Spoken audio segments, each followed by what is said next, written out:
All right, welcome everybody to the inaugural Administrative and Finance Committee meeting. It is 5:30. First order of action is the call to order and the roll call. My name is Mike Mielke. I'm present. Kathy Lohendorf, present. All right, and on to item 2. This will be the consideration and action on minutes from the previous meeting. I'd like to make a motion and place the previous meeting on file and approve. I second that motion. All right, all those in favor? Or no, we don't need that, sorry. All right, next item, number 3 is public input. Please limit your conversation to 3 minutes. Mike, Anybody like to speak? we should still vote to approve the minutes. Oh, sorry. We had the motion in the second, and we'll just vote to approve. All right. And I'm also just going to state for the record that Alder Knott is excused absent tonight. Okay, thanks, Jen. All right, so item 2, the consideration, we had the first and second on that. We just need to vote on it. So all those in favor, please say aye. Aye. Aye. Any opposed? Motion carries. All right, now on to item 3, public input. We would like to limit this to 3 minutes per individual. Please come up to the podium, state your name and address, and you can come up right now. Would anyone like to address the Common Council this evening?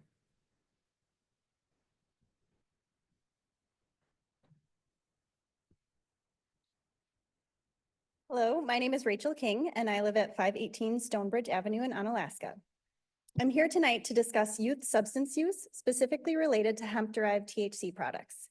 In my career, I have worked on youth substance use prevention. I have educated about the harmful effects of nicotine and have seen the rise of e-cigarettes and vaping devices. I have seen an increase in tobacco products that are flavored like candy and marketed to children. I've seen the bait and switch of how the industry has marketed a product as healthier for you than the original. And because of that misguided information, we have seen the popularity of the product increase. I have also seen the government at all levels begin to take notice and fight back against this product through legislation of Tobacco 21 laws, regulation of flavored products, and more importantly, local ordinance changes for where the products are not allowed to be used, so children and teens are not exposed to these products. Overall, the approach has been working as we have seen a decrease in the number of local teens ever using tobacco products. In the last 5 or 6 years, the hemp-derived THC products have taken the same alarming pathway to our teens. The 2018 Farm Bill provided a loophole for Delta-8 products to flood the market. There is no current legislation that regulates the product and who is able to purchase it. Unless a retailer has their own restrictions in place, youth can purchase these products in the form of gummies, chocolate, vape pens, oils, and even beverages with varying degrees of strength and potency. Additionally, hemp-derived THC products are psychoactive and are marketed as having an intoxicating effect. At that same time, the products are clearly marketed to children and teens through colorful packaging, flavors, and similar marketing to popular foods and candies. As a parent of 3 children that attend school in Onalaska at the middle and high school levels, this trend is alarming and something that I know has impacted our local youth. I've had the conversation with my own children about these products and the effects they can have on their developing minds and bodies. Hemp-derived THC products can have the same effects as cannabis products, which have been shown to impact cognitive development, academic performance, memory and attention, and as well as risk for mental health disorders. As a community that prides itself on being a family-friendly space, I encourage you to consider how you can support youth prevention efforts at the municipal level in regards to hemp-derived THC products. Thank you for your time. Thank you. Would anyone else like to address the committee this evening? Second call for anyone wishing to address the committee. Third and final call. All right, we'll close that portion of the meeting. Next is the consideration possible action on the following items. First, we're going to start with the administrative. And first is item 4. This is discussion regarding the meeting time of the Administrative and Finance Committee. And I can address this. Last year, typically, we do ask the new members of any committee whether the meeting time is appropriate or everybody's available for those times. Excuse me. You do have an opportunity to change the time based on availability or what you want to do. We went through this last year, more specifically with the different committees. Some of the considerations are, staff being here during the day and into the evening, availability of the members who are on any individual committee. So it's something that we just bring up periodically to address. If there is no appetite to change it, that's fine. And if there is, that's open for discussion this evening. Thank you, Rick. You have any comments, Kathy? Anyone on staff have any opposition to leaving it where it is? Is anybody looking to move it up? I mean, mean, again, oh, go I ahead. was gonna say, I think staff's preference is always earlier, even if that were 5 o'clock. But obviously it needs to meet the needs of the committee as well. Okay, and with Steven not being here, I'm not sure if he could make 5 o'clock work. Would you be able to make 5 o'clock work, Kathy? Yeah, 5 o'clock work. Yeah, I mean, I can make 5 o'clock work as well. But I don't know if we want to make that decision without Steven, just being that he is the chair of the admin. One suggestion would be is we could tentatively do 5. One of us could check with Aldernott, and if he is available, and then we could make it a more formal at the next meeting, but then do it at 5 o'clock. Yeah. And if for some reason he's unable to, then we'll stick with the 5:30. Okay, I think that's reasonable. So we need a motion on this then? Yeah. All right, I'll make a motion to move the Administrative and Finance Committee time to begin at 5 PM on the Wednesday, Starting in June. starting in June. I second that motion. All right, we have a motion by Mike and it's been seconded by Kathy to approve the 5 o'clock start time for this meeting. Any discussion? All those in favor? Oh, sorry, go I ahead. just Rick. want to make sure so we're clear that as long as Aldernott is available and able to do it as well too. So Yes, Mm. and you'll just let us know. I'll let you know on that. Yep. So all those in favor? Aye. Any opposed? Motion carries unanimously.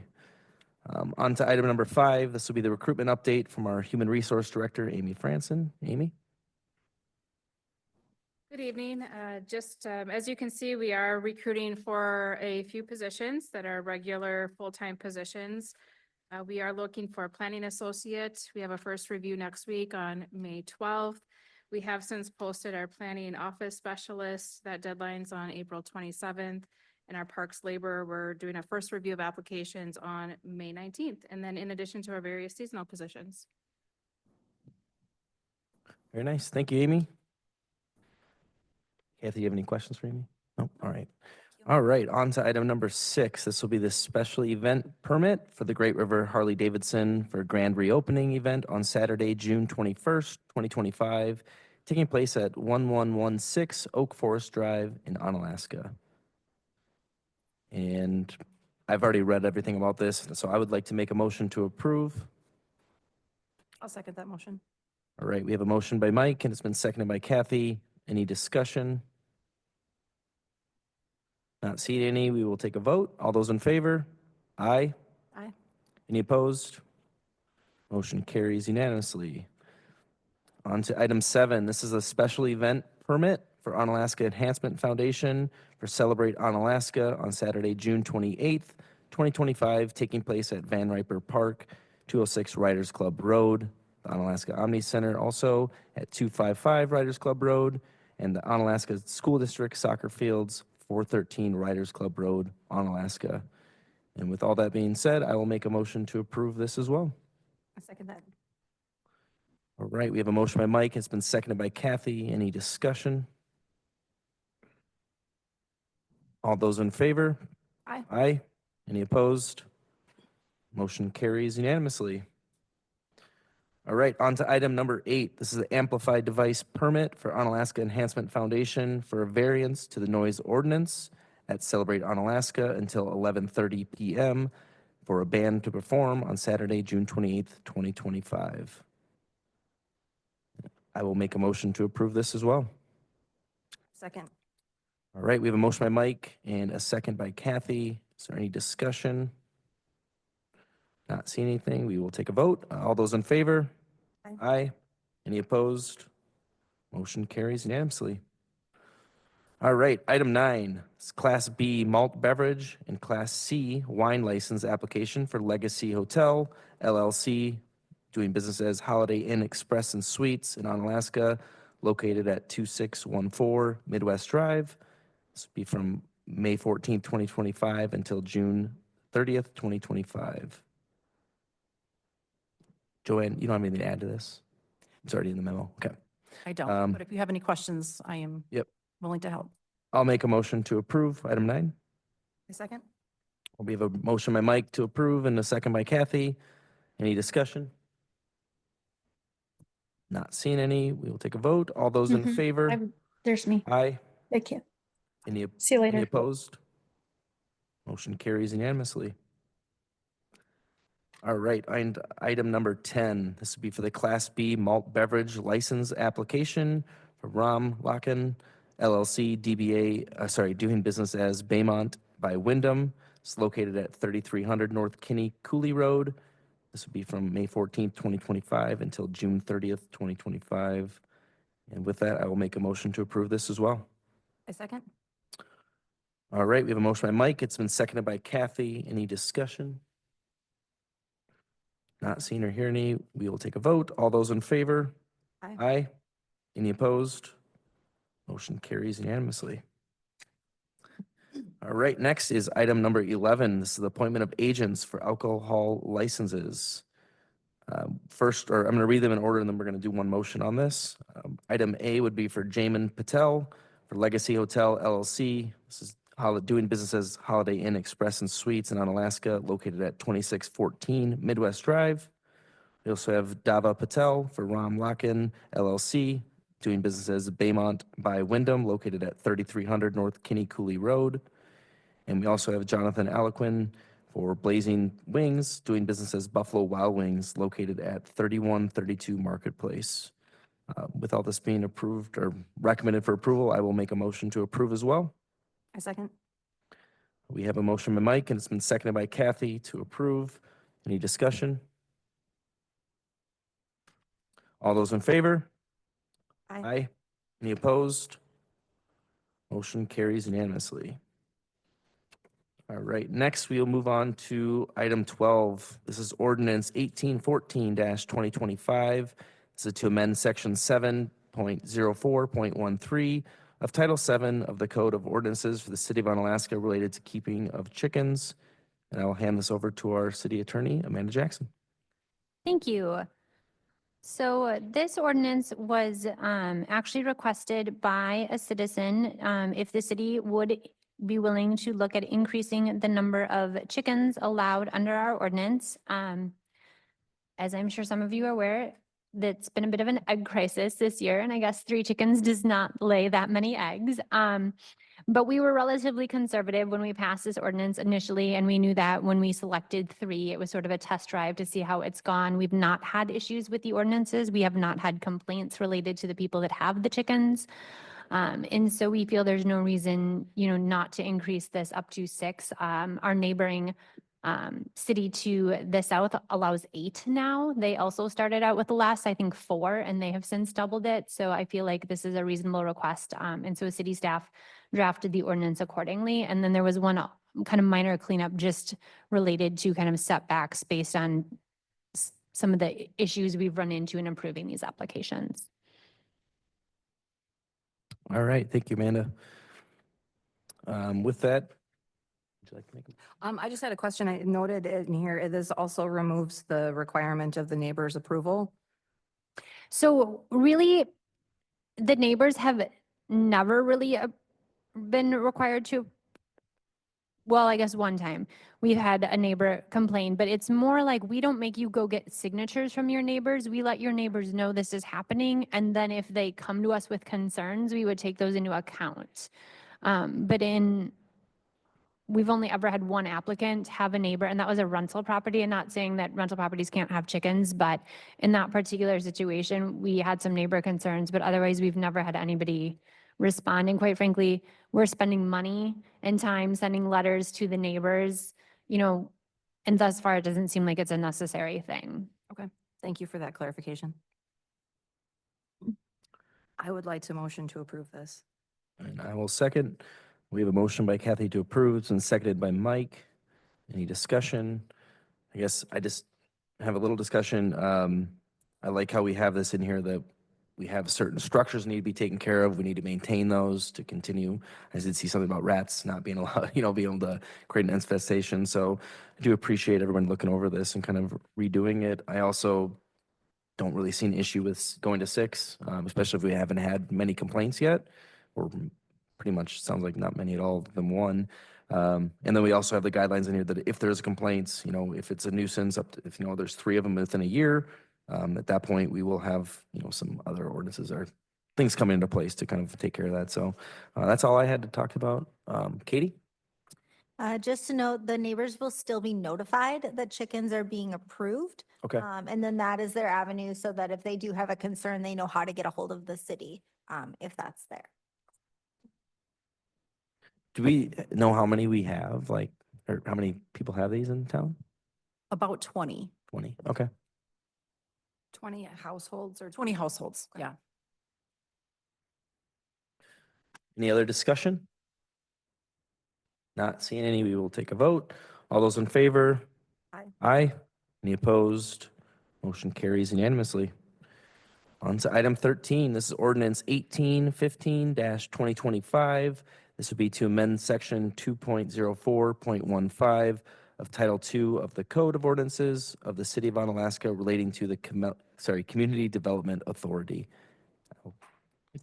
Yeah, so I can turn this over to Rick if you have more questions, but essentially this was sort of a cleanup ordinance. There was some somewhat outdated language, and then we did give the CDA a chance to review this. And so I would just highlight, like, one of the larger changes would be the reduction in their term length from 4 down to 2 years.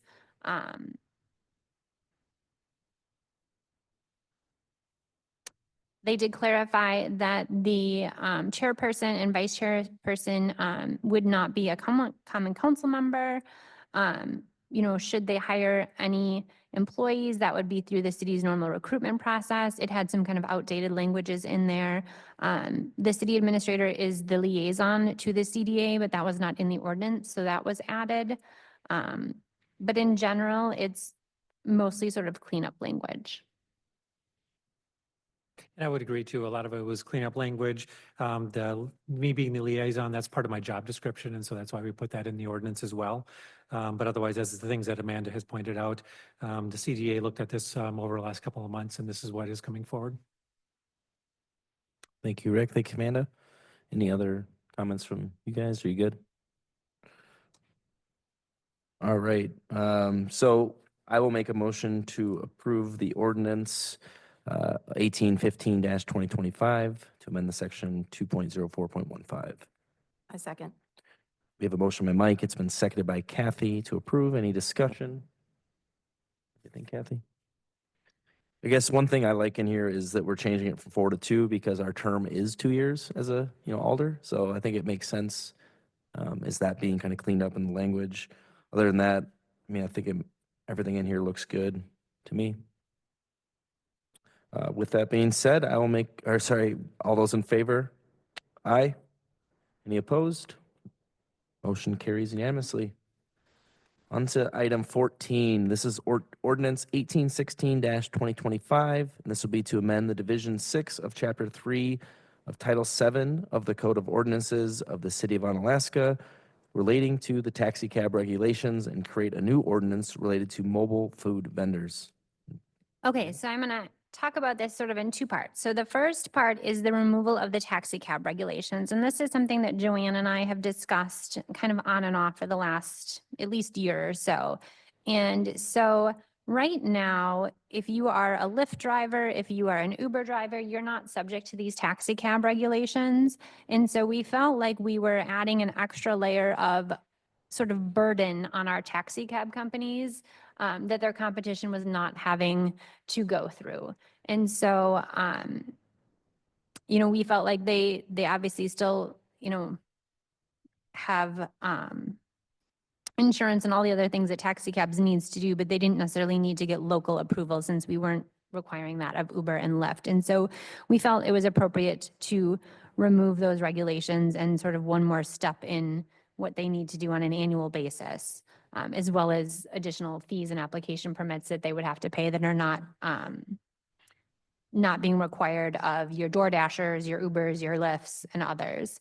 So that's the removal aspect. So that created a vacancy in that ordinance chapter, which we are proposing to fill with a mobile food vendor ordinance. So we have traditionally sort of permitted mobile food vendors on a smaller scale. So primarily when they want to be on city property or in parks. And so our fire chief brought up some excellent points related to, do we only care about the safety of mobile food vendors when they're in our parks, or do we care about the safety of mobile food vendors when they're in our city?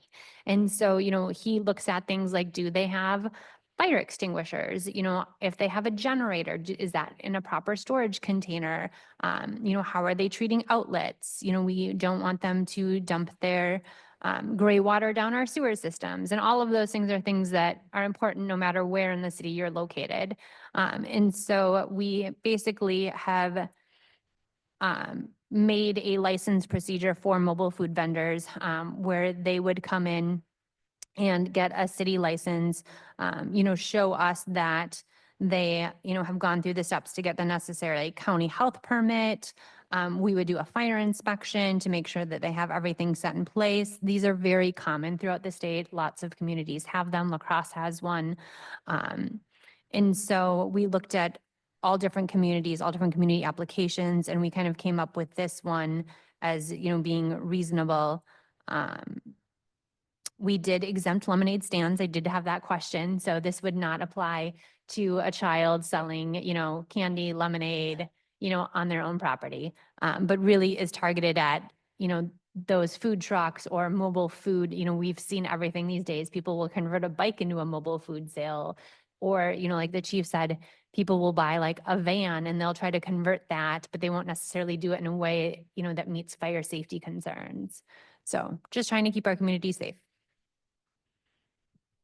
Very nice. I have a question. How does that, if at all, does it impact the brat stand at like festival?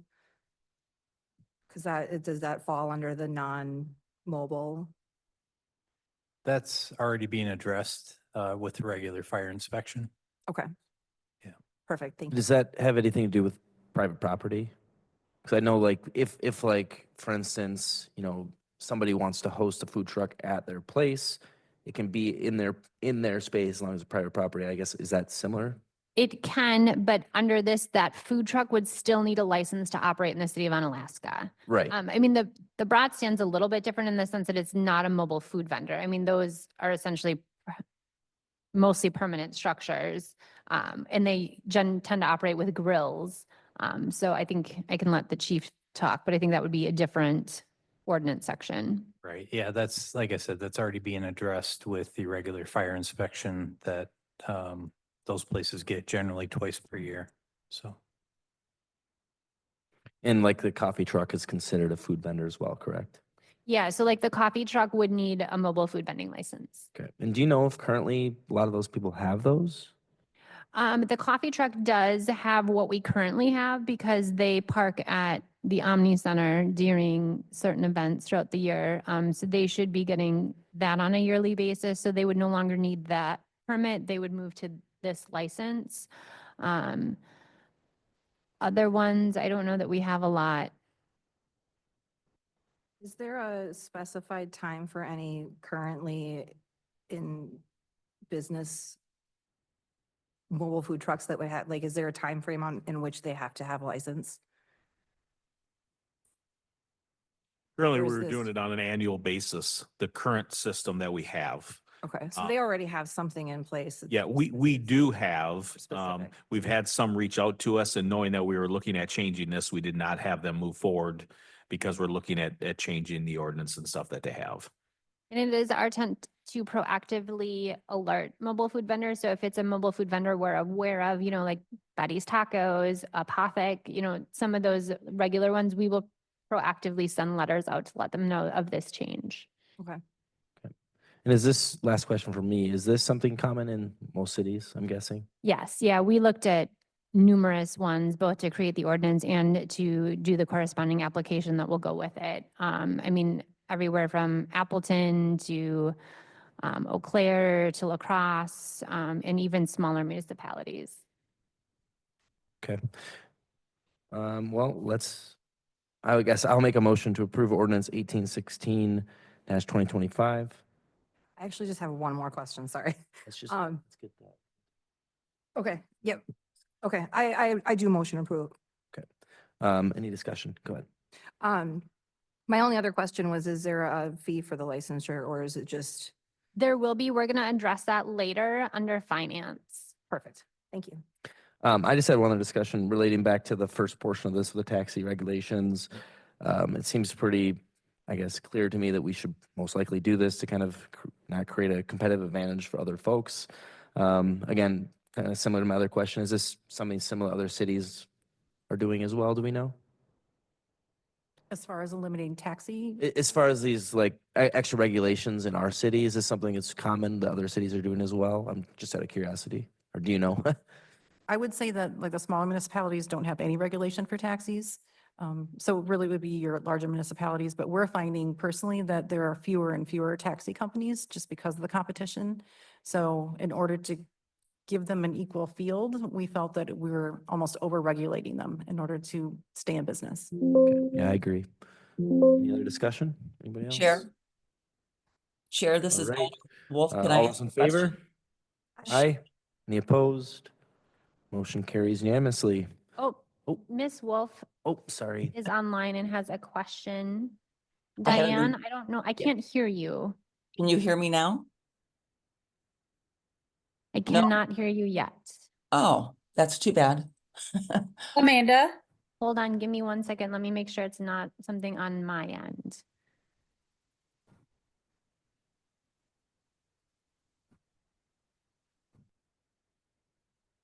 No, you are allowed to talk. You're unmuted. Do you want to type your question in there and I can relay it? Yes.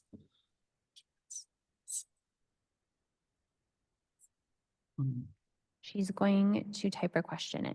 Do you want me to go back? We just voted on that. Should we wait for Diane?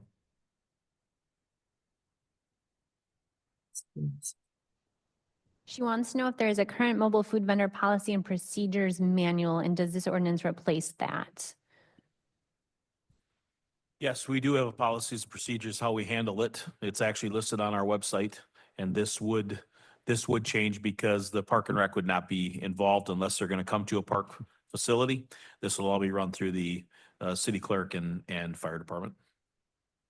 And the regulations are, we have looked at doing sort of like a checklist and cheat sheet along with the application. So that was something that we found out, maybe it was on Eau Claire's website that we liked, was it gave you kind of, what so for instance, one of the regulations is the hours of operation. So, having some of that information on the application in sort of a, an easy sheet for them to look at, as well as here's the things you need to bring us with your application. We are looking at doing. I think she's good. Okay. We'd already voted on that. Do we need to redo that? We're good. We can move on. Okay. All right. Thank you. All right. On to item 15. This is ordinance 1817-2025, and this would be to amend section 7.04.21 of Title 7 of the Code of Ordinances of the City of Onalaska relating to animal restrictions. Is this Amanda or Rick? Yeah, so Mike, you may remember that last year, we had both a nonprofit and animal control / the Humane Society come in and do a presentation on their trap, neuter, and release program. This is a program that is of no cost to the city.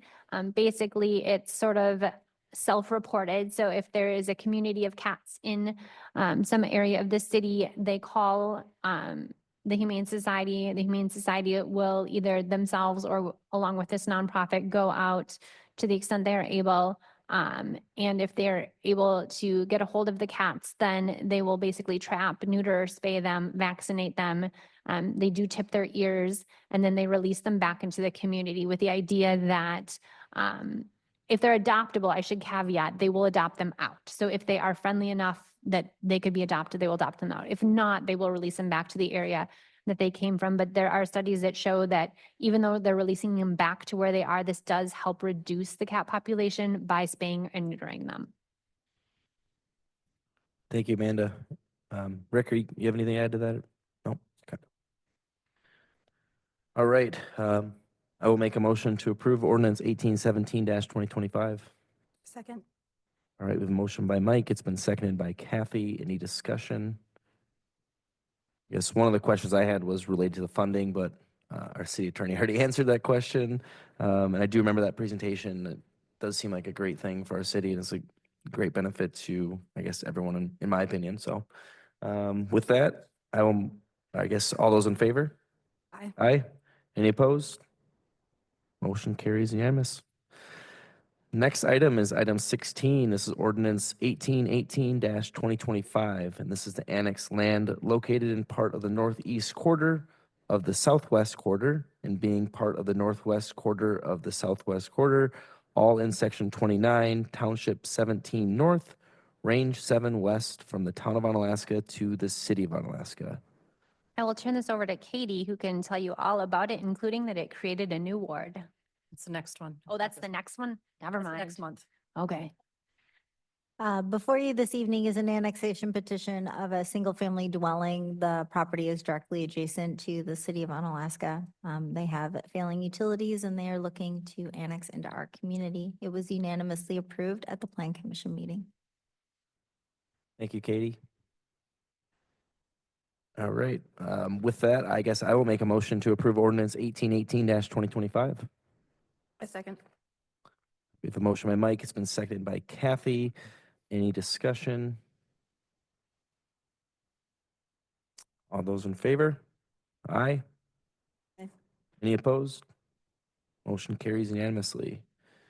All right, on to item 17. This is ordinance 1819-2025. And this is to create section 11.02.35 of Title 11 of the Code of Ordinances of the City of Onalaska relating to hemp-derived cannabinoid and synthetic cannabinoid products. Amanda? Sorry.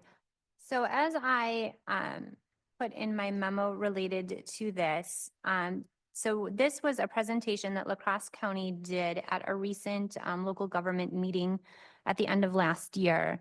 It's also an issue that we're seeing more and more of in municipal court, and it's a bit of a gray area as to how to address these products with minors. And as mentioned in the memo, a lot of that relates back to the 2018 Farm Bill, which legalized hemp very broadly.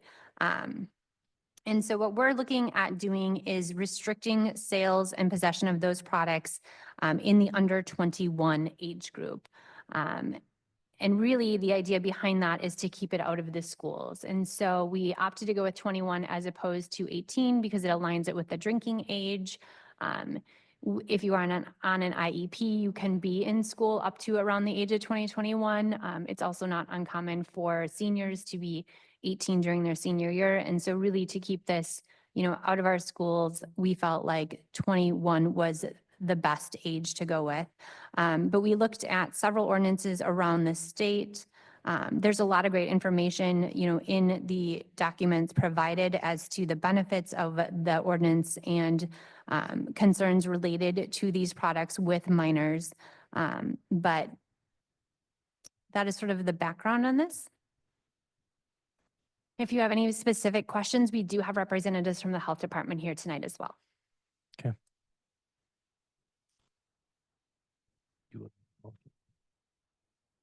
I can do it. All right, I'll make a motion to approve ordinance 1819-2025.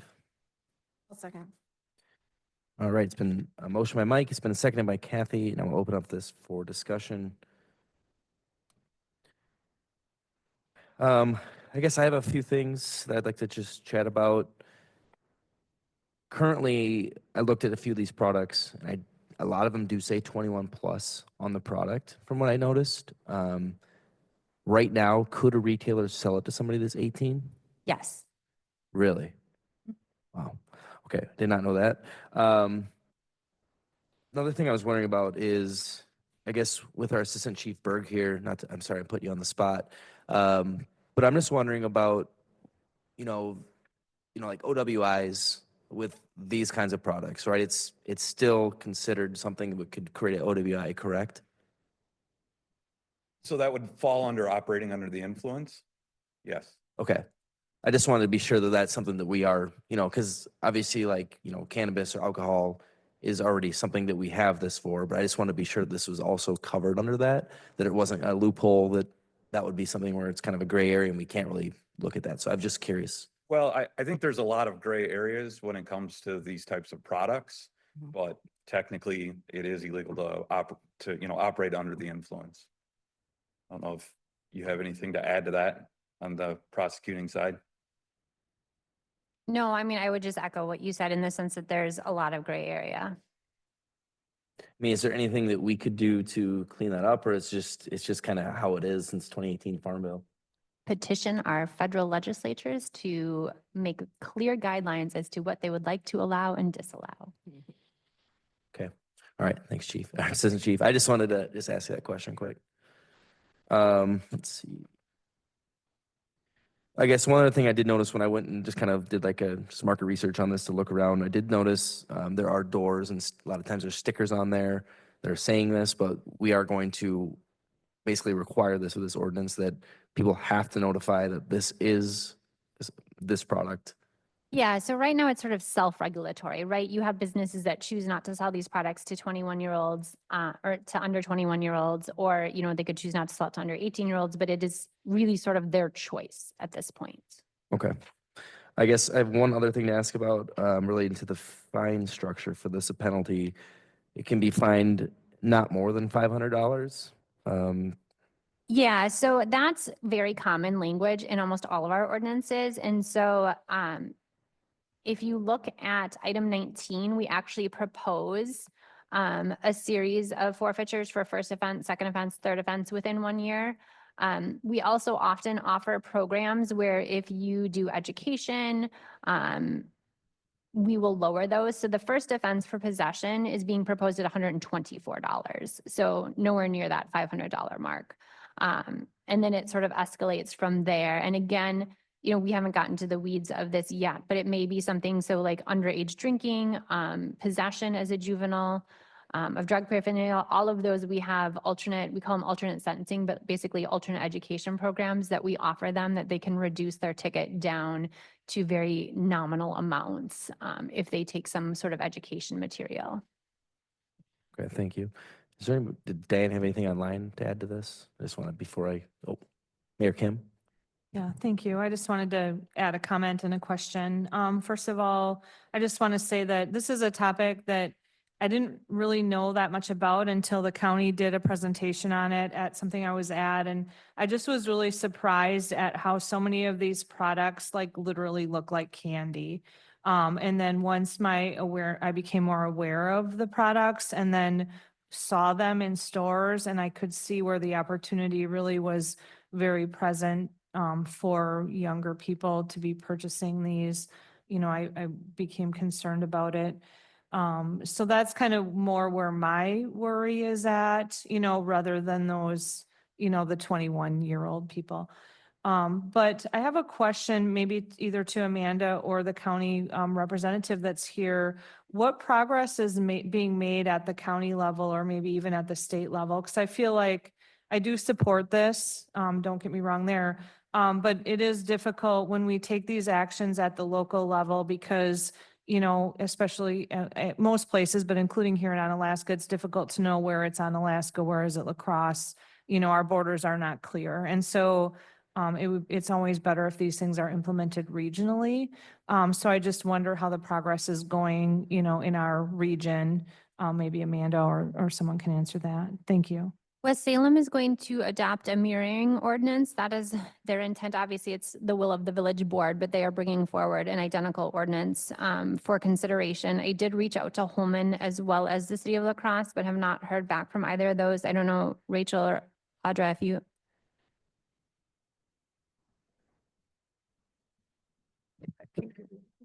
Could you please? Yep, thank you. Oh, thank. Hi, I'm Audra. I'm the director from the health department at the county.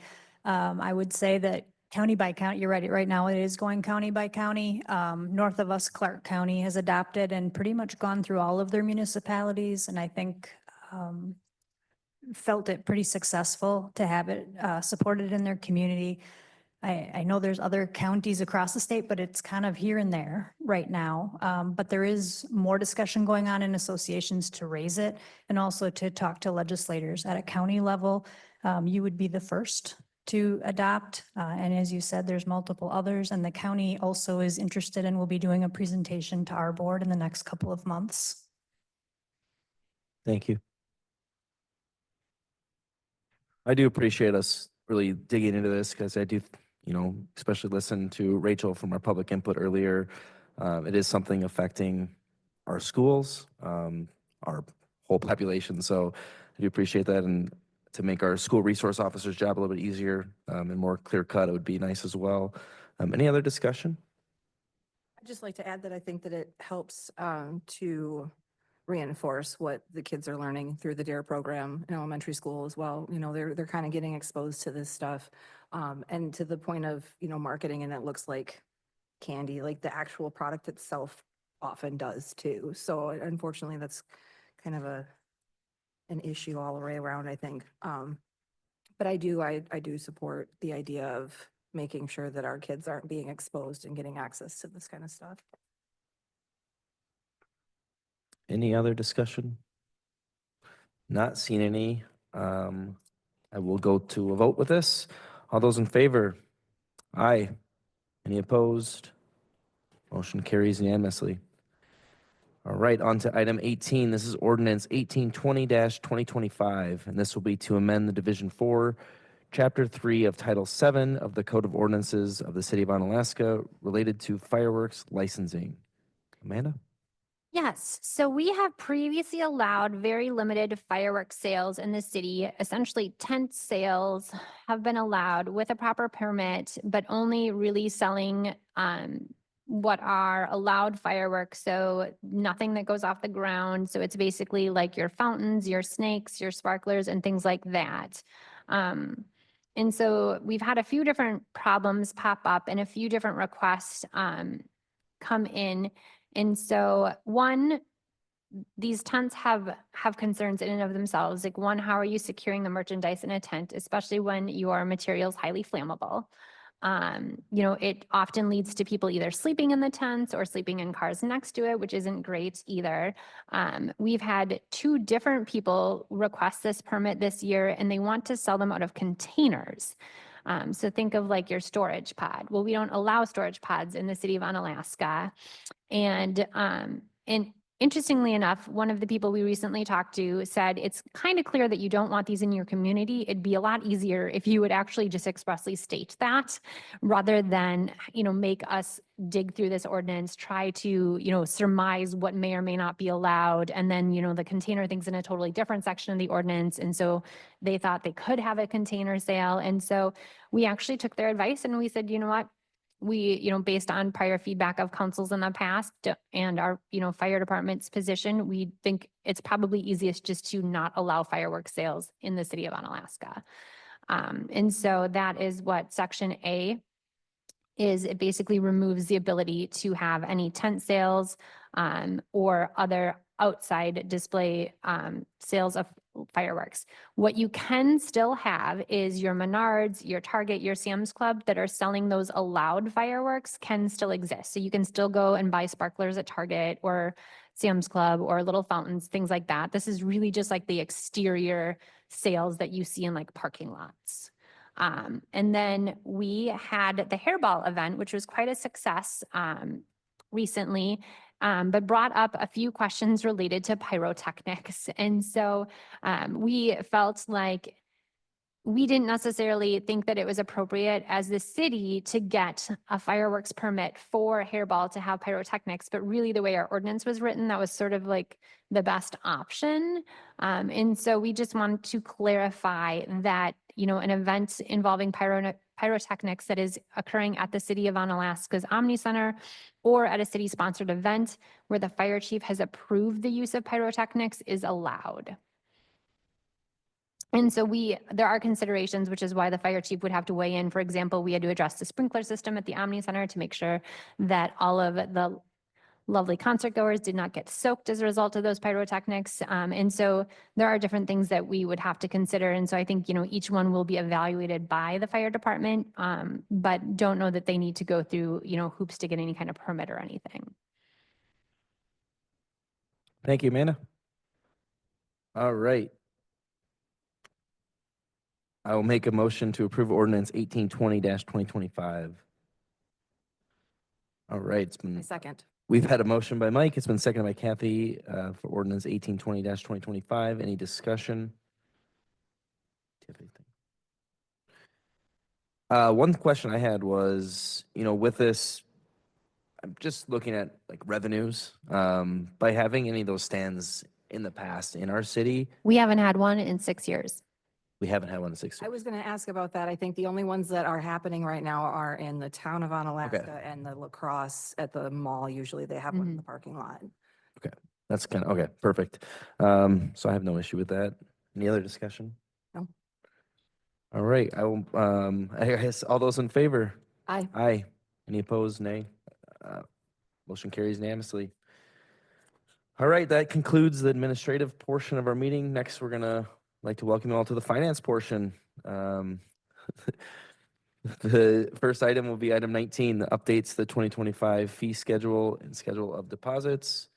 All right, so now we are going to address all the fees and the fines associated with the myriad of ordinances that we just passed. So we did it all in one big memo. So we need to remove the original food truck park usage fee and original food truck permit application for first year, the taxi cab license fee, as well as the fireworks seller permit and fireworks location permit and inspection fees that we were previously charging.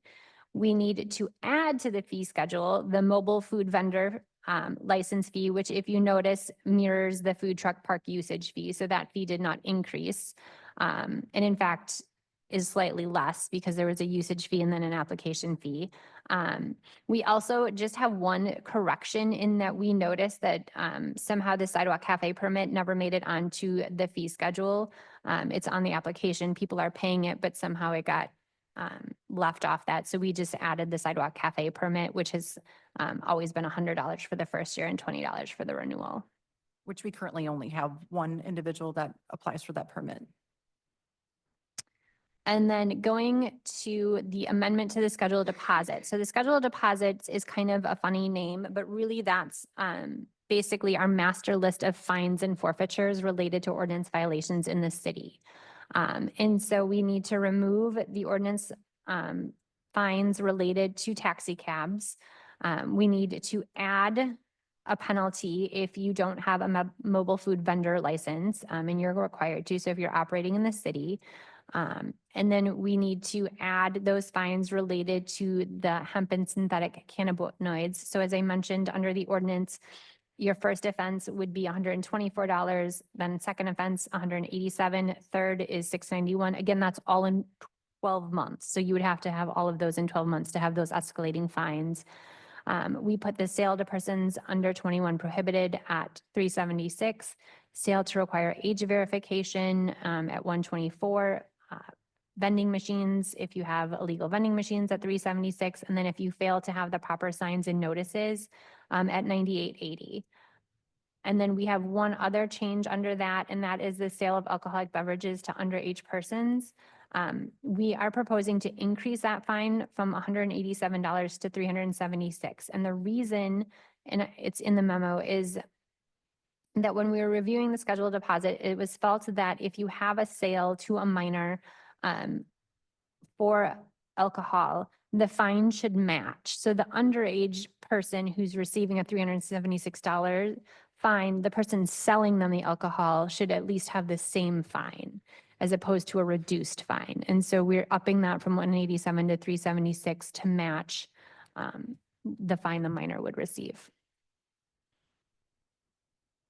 Thank you, Amanda.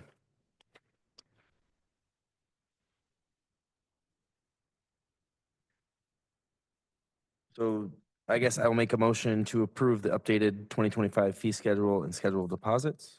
Second. All right, we have a motion by Mike. It's been seconded by Kathy to approve.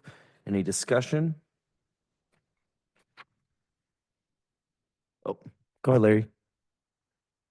I have is just per truck, per company, the fines for, your renting trucks. So I got a neighbor that has 2 trucks. Is that two applications or just one He would need an application per truck. per truck? Mhm. Okay. Thank you. I guess just to point out, one thing that I do really like was covered by you, Amanda, kind of towards the end with the matching fines where it's kind of the same. So I think that's a great idea. Any other discussion? Not seeing any. All those in favor? Aye. Aye. Any opposed? All right, item 19 passes unanimously. Now on to item 20. This is the 2025 General Fund Center Financials. I'll pass it over to Sabrina, our Finance Director. Thank you. So in your packet on page 112 is the balance sheet for the general fund, followed by the budget report that starts on page 115. If I can draw your attention to page 117, our revenues year to date are 1.4 million. Right on par of where I would expect us to be only 3 months through the year. We still have to record our full tax levy that will come through. Our interest revenue is looking really good through the first quarter. Interest rates have gone down slightly, but we are sitting at 283,000 of interest revenue so far this year. So rates are coming down slightly, but not terribly. So I'm very confident, well, we will hit our total interest revenue and likely go above that. So that looks good for revenues. Then continuing on through the budget report, then you will see all the expenses related to each individual department. So then if I can draw your attention to page 129, this will give us our expense total. Through March 31st of 2025, we are looking at total expenses of $2,653,695.17. We have 78.04% remaining of our total budgeted expenditures. As of March 31st of 2024, we had 78.92. So really close to where we were in 2024. So very confident in where we're at for the general fund. I'll take any questions that you have. Wonderful. Thank you so much, Sabrina. Do you have any questions, Kathy? I don't either. I'm just glad to see it's all coming together. All coming together. See that we are where we're expecting to be, and yeah, that looks good. All right. Well, I'll make a motion to place 2025 general fund financials on file. I second. All right. We have a motion by Mike. It's been seconded by Kathy. Any discussion? All those in favor? Aye. Any opposed? Motion carries unanimously. Next is item 21. This is the 2025 Omni Center financials, and I'll pass this over to Sabrina again. Thank you, Chair. So next in your packet, starting on page 130, is the balance sheet for the Omni Center. Then continuing on for the Omni Center on page 133 is the budget report. As you can see, total revenues through March 31st of 2025, we're at $211,397.36. I'd just like to point out that that number isn't fully accurate. We're waiting for the final room tax numbers to come in, and then I'll do a journal entry back to March 31st. So when I come forward in April, their revenue is going to look even higher because we're just waiting for one of the hotels to come in to be able to do that journal entry for room tax revenue. We also will be recording our liquor sales through the first quarter as well.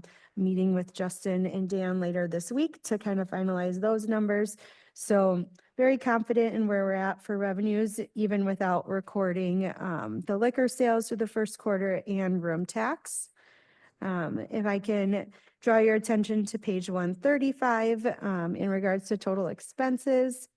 Year-to-date, we're at $214,730.84.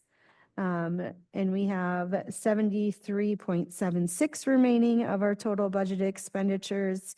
As of March 31st of 2024, we were at 76%. So again, pretty close to where we were at the end of 2024. So feeling confident in where the Omni Center is at as well. Great. Thank you so much again, Sabrina. With that, I will make a motion to place approve and place the 2025 Omni Center financials on file. Second. We have a motion by Mike. It's been seconded by Kathy. Any discussion? Got one thing for Dan Wick. Are we going to do Hairball 2.0 next year? We are working on that. Too early to comment, but if it doesn't work with that one, we are looking for others to come. So yes, that is the plan. Okay, very nice. It was a great event. If anybody was there, I know some people were, and it was a great time. It also was great for the city. And again, I think we've said this before, but thank you so much, everybody, for putting that together. Any other discussion, Kathy? All right. So we'll take a vote on that. All those in favor? Aye. Any opposed? Motion carries unanimous. Next item, one of our last items is item 22, Gunderson Lutheran Parking Ramp financials for our first quarter of 2025. And I'll again pass this over to our finance director, Sabrina. Thank you. So lastly, in your packet on page 136 is the 2025 parking ramp operating cost through the first quarter. This is a report that Gunderson/Amplify has to give us on a quarterly basis. As you can see, the city of Onalaska, we contribute $1,250 quarterly for the operating costs. And then they have to provide a report saying how much they actually spent to operate the ramp quarterly. Other than that, I don't really have anything else. The agreement goes through 2028, so we'll be continuing to look into what that looks like as we near the end of the agreement. Thanks again, Sabrina. All right, I will make a motion to place the Gunderson Lutheran parking ramp financials on file. A second. All right, we have a motion by Mike. It's been seconded by Kathy to approve those financials. Any discussion? I guess I just have one question, Sabrina. At 2028, when this is over, what happens? Do we know? We could end up selling the ramp to Gunderson at that time. Okay. That is the most likely. Most likely, yeah. All right, that's all I had. All those in favor? Aye. Any opposed? Motion carries unanimously. And last item, number 23, adjournment. I motion to adjourn. I'll second. All right, we have a motion by Kathy. It's been seconded by Mike to adjourn. All those in favor? Aye. Aye. Any opposed? Motion carries unanimously, and we are adjourned at 6:28, 29.